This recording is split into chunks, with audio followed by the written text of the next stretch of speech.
নমস্কাৰ ফেচবুক লাইভলৈ মই আপোনালোক সকলোকে আদৰণি জনাইছো ব্যস্ততাৰ বাবে বহুদিন ফেচবুক লাইভ বা আপোনালোকৰ লগত কথা পাতিব পৰা নাই আজি মই উৰিষ্যাৰ ভুৱনেশ্বৰত আছো উৰিষ্যাৰ মুখ্যমন্ত্ৰী মোহন মাঝি ডাঙৰীয়াই মোক উৰিষ্যাত এটা উৰিষ্যা চৰকাৰে নিৰ্মাণ কৰি উলোৱা বেডমিণ্টনৰ ষ্টেডিয়াম এটা উদ্বোধনৰ অনুষ্ঠানৰ বাবে আমন্ত্ৰণ জনাইছিল আৰু তেখেতৰ লগত একেলগে আজি উৰিষ্যাত প্ৰায় ৭৫ কোটি টকা ব্যয় কৰি উলোৱা খুব সুন্দৰ বেডমিণ্টনৰ ষ্টেডিয়াম এটা উদ্বোধন কৰাৰ সৌভাগ্য হ'ল ভুৱনেশ্বৰত আহিলে জগন্নাথ মন্দিৰলৈ গৈ সেৱা কৰাটো সঁচাকৈ এটা আনন্দৰ বিষয় আৰু ভুৱনেশ্বৰত কোনোবাই মাতিলেই নিমন্ত্ৰণ এই কাৰণে ৰক্ষা কৰোঁ যাতে জগন্নাথপুৰী মন্দিৰলৈ যোৱাৰ এটা সুযোগ পাওঁ আজিও ৰাতিপুৱা জগন্নাথ মহাপ্ৰভুৰ মন্দিৰলৈ গলো মহাপ্ৰভুক সেৱা জনাই সকলোৰে মংগল আৰু শান্তি কামনা কৰিলো অহাকালি ৰাতিপুৱা যোৰহাটলৈ যাম আৰু পৰহি দিনাখন গোলাঘাটত থাকিম আপোনালোক সকলোৱে ইতিমধ্যে গম পাইছে যে অহা 11টা দিন আমি গোটেই অসমতে বিকাশৰ যাত্ৰা বা বিকাশৰ বাবে 12 দিন বুলি এটা কাৰ্যসূচী ৰূপায়ণ কৰিছো এই সময়ছোৱাৰ ভিতৰতে আমি কেইবাটাও আঁচনিৰ সুফল ৰাইজৰ ওচৰলৈ লৈ আহিম বিশেষকৈ উচ্চতৰ মাধ্যমিক পৰীক্ষাত প্ৰথম ডিভিজন বা ৭৫% নম্বৰেৰে উত্তীৰ্ণ হোৱা ছাত্ৰী বা ছাত্ৰসকলৰ বাবে স্কুটি মেট্ৰিক পৰীক্ষাত 75% লৈ উত্তীৰ্ণ হোৱা ছাত্ৰ ছাত্ৰীসকলৰ বাবে আনন্দৰাম বৰুৱা বঁটা নৱমমান শ্ৰেণীত পঢ়া ছাত্ৰ ছাত্ৰীসকলৰ বাবে চাইকেল যিসকল মহিলাই মাইক্ৰ' ফাইনেন্সৰ লোন লৈছিল তেখেতসকলৰ লোন বেংকক আমি উভতাই দিলো ৫০,০০০ টকাৰ পৰ্যন্ত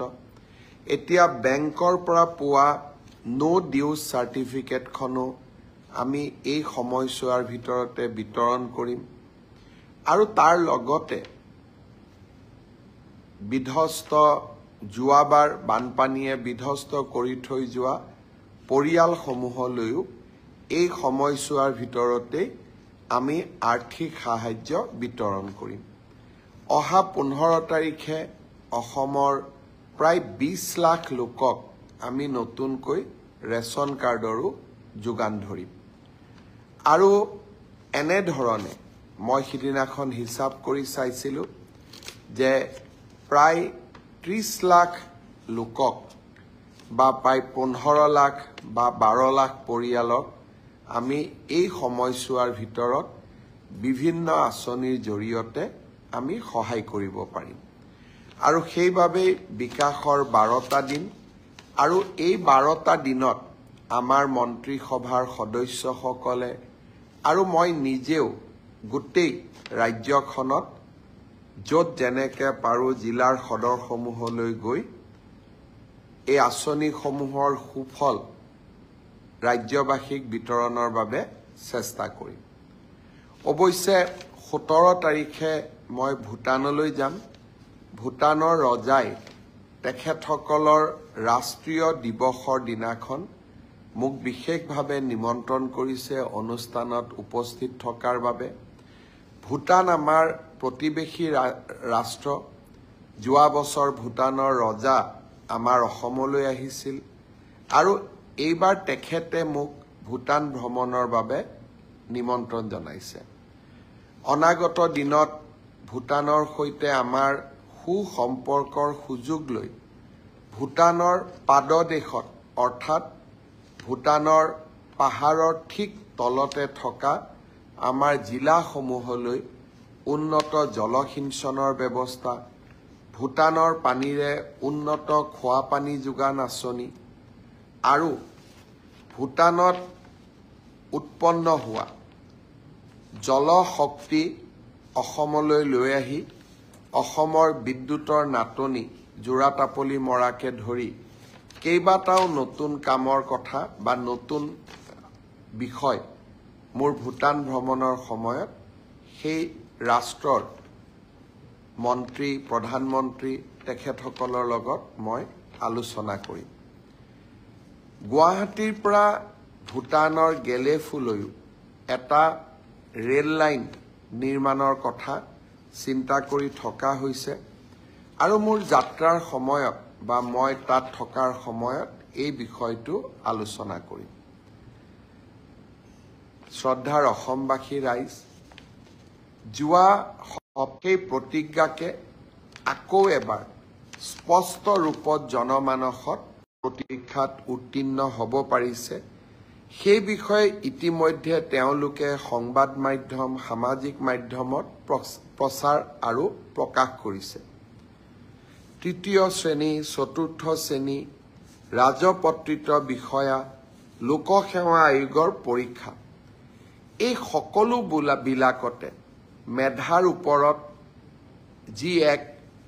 নিযুক্তি প্ৰক্ৰিয়া আমি যোৱা ৩.৫ বছৰত স্থাপন কৰিব পাৰিলোঁ, সি ভাবোঁ আৰু মই অনুভৱ কৰোঁ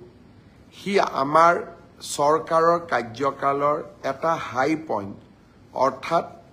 এক সৰ্বশ্ৰেষ্ঠ সফলতা হৈ থাকি যাব। ২০১২ চনত মই শিক্ষামন্ত্ৰী হৈ থাকোঁতে শিক্ষক নিযুক্তিক স্বচ্ছতা দিবলৈ চেষ্টা কৰিছিলোঁ। আজি ২০২৪ চন পাৰ হৈ যাব, ২৫ত আমি ভৰি দিম। যোৱা ১৩টা বছৰে শিক্ষক নিযুক্তিৰ প্ৰক্ৰিয়াক আমি সম্পূৰ্ণ দুৰ্নীতিৰ পৰা আঁতৰত ৰাখিব পাৰিলোঁ আৰু মেধাৰ ওপৰত চাকৰি পোৱা শিক্ষকৰ চাকৰি পোৱা প্ৰক্ৰিয়াটোক আমি ইনষ্টিটিউচনেলাইজ অৰ্থাৎ স্থায়ী কৰিব পাৰিলোঁ। যোৱা ৩টা বছৰত লোকসেৱা আয়োগৰ পৰীক্ষাকো আমি এক নিৰ্মল গংগালৈ ৰূপান্তৰ কৰিলোঁ আৰু এইবাৰৰ এডিআৰই পৰীক্ষাক যদি আমি নিকা আৰু সম্পূৰ্ণ শুদ্ধ স্বচ্ছতাৰে কৰিব পাৰোঁ, তৃতীয় আৰু চতুৰ্থ শ্ৰেণীৰ নিযুক্তিও এক নিৰ্মল গংগাত পৰিণত হ'ব। আমাৰ ৰাজ্যখনত যুৱ প্ৰজন্মৰ বাবে ই এক আশাৰ বতৰা। অসমৰ ইতিহাসৰ বাবে ই এক যুগজয়ী সন্ধিক্ষণ, এক কালজয়ী ক্ষণ। অসমৰ বিভিন্ন আমাক সমালোচনা কৰা সংবাদ মাধ্যম সামাজিক মাধ্যমত যিসকল লোকে আমাক সততে সমালোচনা কৰি থাকে, তেখেতসকলে এবাৰ মাত্ৰ আকৌ এবাৰ চিন্তা কৰি চাওক। কংগ্ৰেছ দলৰ মুখ্যমন্ত্ৰী এজন থাকিলে, অসমত কংগ্ৰেছৰ চৰকাৰ থাকিলে, চৰকাৰী চাকৰিত এনে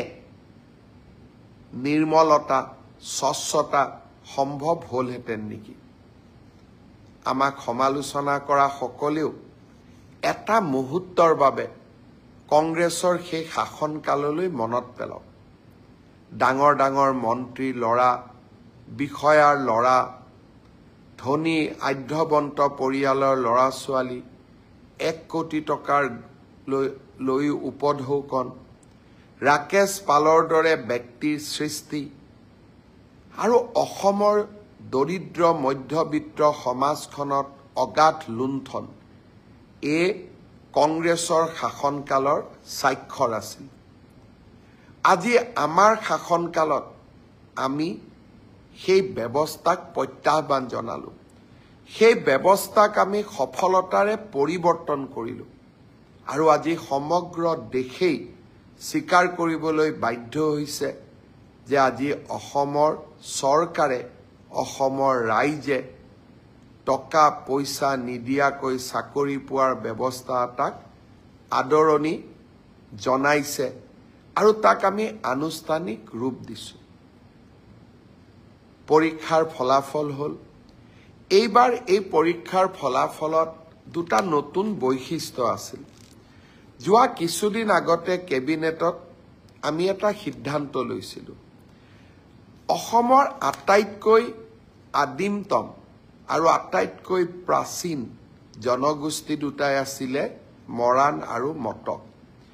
যিকোনো কাৰণতে শৈক্ষিকভাৱে পিছ পৰি থকা বাবে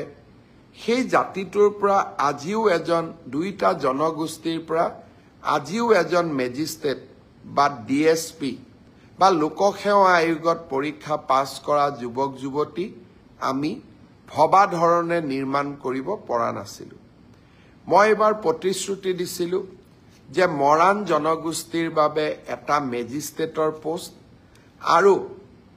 তেওঁলোকৰ বাবে এটা DSPৰ পোষ্ট আমি সংৰক্ষণ কৰিম আৰু তেনেধৰণে মটক জনগোষ্ঠীৰ বাবেও এটা DSP পোষ্ট আৰু আমি এটা মেজিষ্ট্ৰেটৰ পোষ্ট আমি সংৰক্ষণ কৰিম। এইবাৰ মৰাণ মটক জনগোষ্ঠীৰ স্বাগতা বৰুৱা আৰু মৰাণ জনগোষ্ঠীৰ সেউজ দহোটীয়াই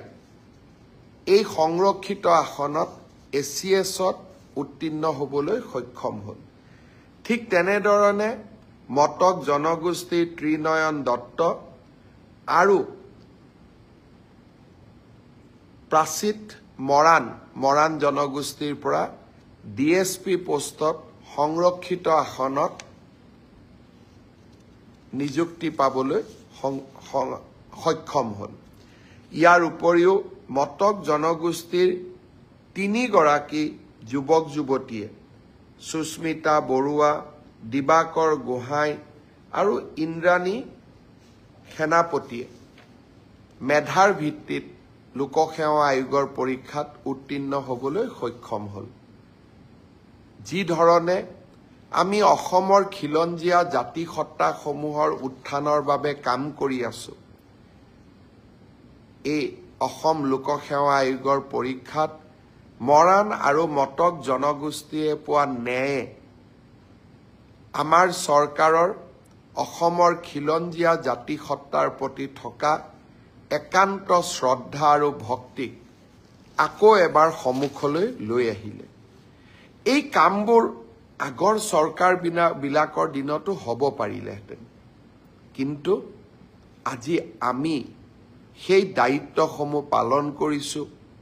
আৰু সৰু সৰু কাম, যি কামসমূহে অসমীয়া জাতিৰ মাজত সমন্বয়ৰ এটা নতুন সেতু নিৰ্মাণ কৰিব, সেই কামবিলাক এটা এটাকৈ আমি সমাপন কৰিবলৈ আগবঢ়াই নিবলৈ প্ৰচেষ্টা কৰিছোঁ। মন্ত্ৰীসভাৰ সম্প্ৰসাৰণ হ'ল। এই মন্ত্ৰীসভাৰ সম্প্ৰসাৰণৰ পিছত অসমৰ চাহ জনগোষ্ঠীৰ প্ৰতিনিধি ৰূপেশ গোৱালাক গৃহমন্ত্ৰীৰ দৰে গুৰুত্বপূৰ্ণ দপ্তৰত কাম কৰিবলৈ আমি সুবিধা দিছোঁ। বৰাকৰ পৰা 2জনকৈ মন্ত্ৰীক আমি অন্তৰ্ভুক্ত কৰিছোঁ। অসমৰ প্ৰতিটো জাতি জনগোষ্ঠীৰ মাজত এক বিশ্বাসৰ বাতাবৰণ নিৰ্মাণ কৰিবলৈ আমি প্ৰচেষ্টা কৰিছোঁ। মই ভাবোঁ আমাৰ চৰকাৰৰ দিনত প্ৰতিটো দিনেই আমি কৰি অহা ইতিবাচক কামসমূহে আমাৰ সমাজখনক এক নতুন মাত্ৰা দিব। ইতিহাসৰ কালখণ্ডত আমাৰ চৰকাৰৰ এই সময়ছোৱাত কৰি যোৱা ইতিবাচক কাম কাজবোৰক ইতিহাসৰ কালচক্ৰই স্বীকৃতি দিব। চাওঁতে চাওঁতে 2024 বৰ্ষটো আমি পাৰ কৰিবৰ বাবে গৈ আছোঁ। বৰদিনৰ উৎসাহ, নতুন বছৰৰ উৎসাহ উদ্দীপনাই অনাগত দিনকেইটাক আমাক আপ্লুত কৰি ৰাখিব। আনন্দৰ মাজতেই বহু পৰিয়ালৰ মাজত দুখৰ বন্যাও আহে। বিশেষকৈ এই সময়ছোৱাত গাড়ী মটৰৰ এক্সিডেণ্ট বাঢ়ে, মটৰচাইকেলৰ এক্সিডেণ্ট বাঢ়ে আনন্দ উৎসাহৰ সময়খিনিতে বহু ব্যক্তিৰ জীৱনলৈ দুৰ্বিষহ নামি আহে অন্ধকাৰৰ কলীয়া ডাৱৰ নামি আহে বহু পৰিয়ালে এই সময়ছোৱাতে জীৱনৰ আটাইতকৈ দুখৰ সময়খিনিৰ সন্মুখীন হ'ব লাগে ইয়াৰ মূল কাৰণেই হৈছে সাৱধান নোহোৱা মই অসমবাসী ৰাইজক অনুৰোধ কৰিম যে আমি নতুন বছৰত আদৰণি জনোৱাৰ সময়ত মটৰচাইকেলত স্কুটাৰত আমি হেলমেট পিন্ধিবলৈ যাতে পাহৰি নাযাওঁ মই অসমবাসী ৰাইজৰ বিশেষকৈ আমাৰ পৰিয়ালৰ মা বোৱাৰী সকলোকে মই অনুৰোধ কৰিম ঘৰৰ মানুহজনক সদায় মনত পেলাই দিব হেলমেট নিপিন্ধাকৈ যাতে তেওঁলোকে মটৰচাইকেল নচলায় সুৰাপান কৰি গাড়ী চলায় আমি বহুতে মৃত্যুৰ সৈতে সন্মুখীন হৈছোঁ মই ভাবোঁ সুৰাপান কৰি গাড়ী নচলোৱাটো আমাৰ বাবে এক দায়িত্ব সেই দায়িত্ব মোৰ জীৱনৰ বাবে নহয় মোৰ পৰিয়ালটোৱে যাতে মোৰ অবৰ্তমানত কষ্টকৰ জীৱন যাপন কৰিব নালাগে সেয়া মোৰ পৰিয়ালটোৰ প্ৰতি দায়িত্ব মইতো নোহোৱা হৈ যাম মোৰ অবৰ্তমানত পৰিয়ালটোৰ উপাৰ্জন ক'ৰ পৰা আহিব পৰিয়ালটোৱে কেনেকৈ চলিব যি মাতৃৰ বুকু খুদা হ'ব সেই মাতৃক সেই ক্ষতিপূৰণ কোনে দিব মোৰ অনুৰোধ হেলমেট নিপিন্ধাকৈ এইকেইদিন বিশেষকৈ এই 15টা দিন স্কুটাৰ মটৰচাইকেল একেবাৰেই নচলাব আপুনি যদিও সুৰাপান নকৰে সন্মুখৰ পৰা অহা ট্ৰাকৰ ড্ৰাইভাৰজনে যে সুৰাপান নকৰাকৈ থাকিব তাৰতো কোনো গ্যাৰেণ্টি নাই সেইবাবে আমি নিজেই নিজক ৰক্ষা কৰিব লাগিব নিজে আমি সাৱধান হ'ব লাগিব আপুনিও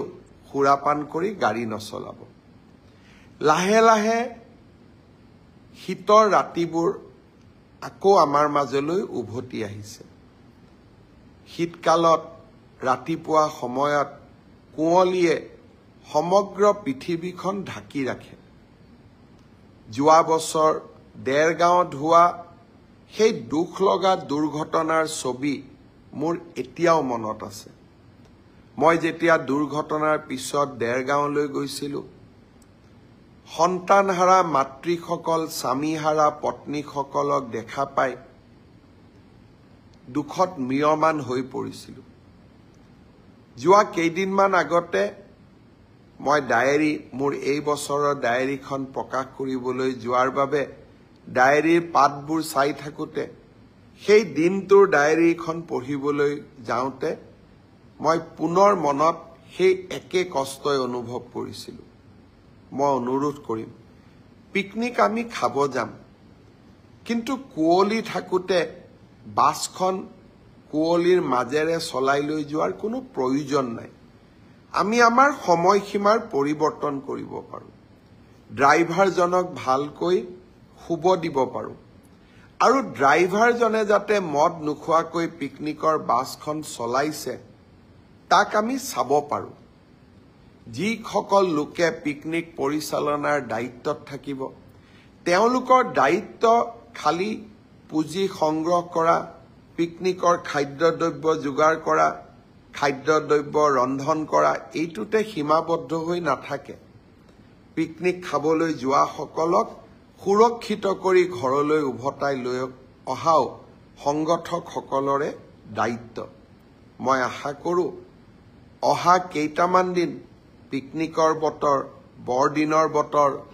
নতুন বছৰৰ আদৰণি এই সময়ছোৱাত এই কথাকে আশাৰ যাতে আমি মনত ৰাখোঁ শ্ৰদ্ধাৰ ৰাইজ 5টা উপনিৰ্বাচনৰ ফলাফলৰ পিছত মই আজি আপোনালোকক প্ৰথমবাৰৰ বাবে ফেচবুক লাইভত সাক্ষাৎ পাইছোঁ মই এই আপাহতে বিহালী ৰাইজক, চামগুৰিৰ ৰাইজক, ধলাই ৰাইজক, চিডলি সমষ্টিৰ ৰাইজক আৰু বঙাইগাঁও সমষ্টিৰ ৰাইজক আপোনালোকে আমাক যি আশীৰ্বাদ দিলে তাৰ বাবে পুনৰ এবাৰ মই অন্তৰৰ গভীৰতম কোণৰ পৰা ধন্যবাদ জনাইছো। আৰু মই আপোনালোকক বিশ্বাস দিব খোজো, সমষ্টিৰ উন্নয়ন, ৰাজ্যৰ উন্নয়ন আমাৰ বাবে প্ৰাথমিকতা আৰু আমি সেই কামৰ পৰা কেতিয়াও আঁতৰি নাহোঁ। অসমৰ বিকাশ আৰু অসমৰ উন্নয়ন ই আমাৰ বাবে এক কৰ্মযজ্ঞ আৰু এই কৰ্মযজ্ঞৰ পৰা আমি কেতিয়াও আঁতৰি নাহোঁ।